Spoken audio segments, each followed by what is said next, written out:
Hello and welcome to this edition of free Adobe Flash tutorials. My name is Brian Williams. Happy holidays for all of those who just celebrated Christmas or celebrating the New Year.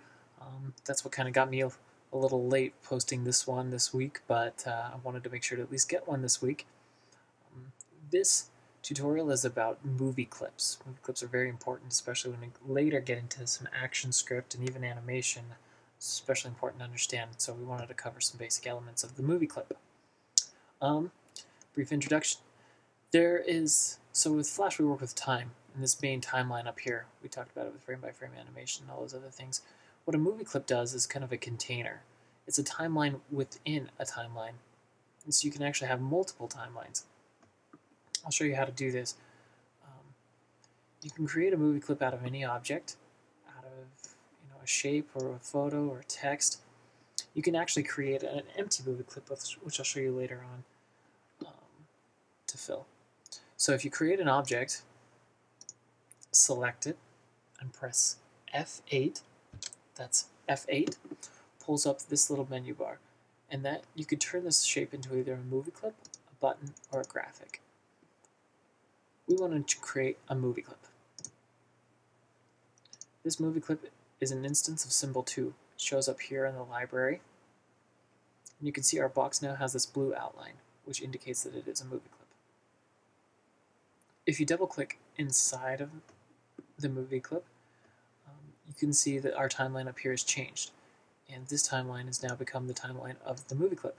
So you can actually have something individually going on in each movie clip, but outside of the movie clip have one main timeline. To exit back, to go back to our main timeline, just double-click outside. So double-click goes inside the clip, and double-click goes outside of the clip. And you can see when you select on it that it is, in fact, a movie clip. And we'll later talk about these instance names when we get into some action scripting. But to demonstrate this principle of a timeline within a timeline, I prepared a small example. So it's New Year's soon, and a lot of places celebrate by lighting fireworks. So I, with frame-by-frame animation, created this little sequence of a firework. But we want this to exist in a movie clip. So what we want to do is first select all of our frames. And if we right-click on our frames, and we want to cut these frames. Let's select these additional frames and remove them. So we only have one key frame on the main timeline. But we want to put those frames into a movie clip.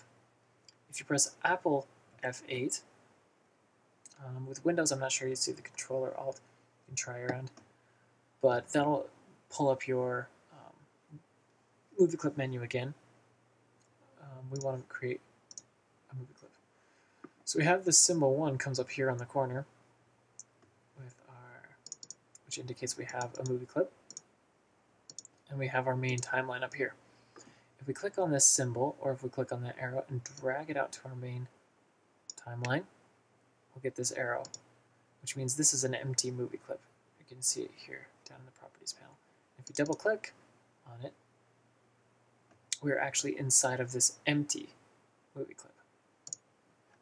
So if we come up here and paste our frames inside of the movie clip, it should go on right there. Now if we double click outside the movie clip, on the timeline there's only one frame, but sure enough this frame is playing. So in fact we could test this if we press Apple Enter.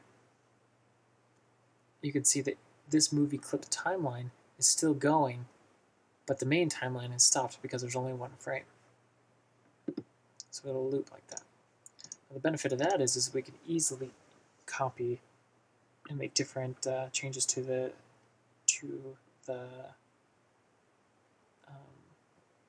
movie clip itself.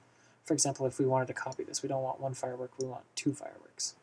Or maybe we want even more than that. Let's go 3 or 4. But say we don't want all the movie clips to be the same. Now, even though the same action is going on within each one of these movie clips, we can actually change some of the attributes of the movie clip itself.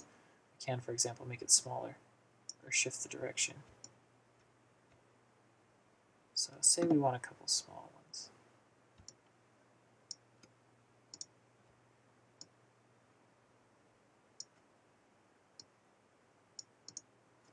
we press Apple Enter, these are all of those timelines are existing, but in the main timeline there's only one frame.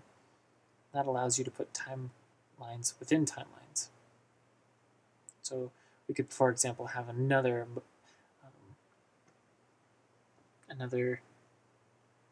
one going on over here, for example.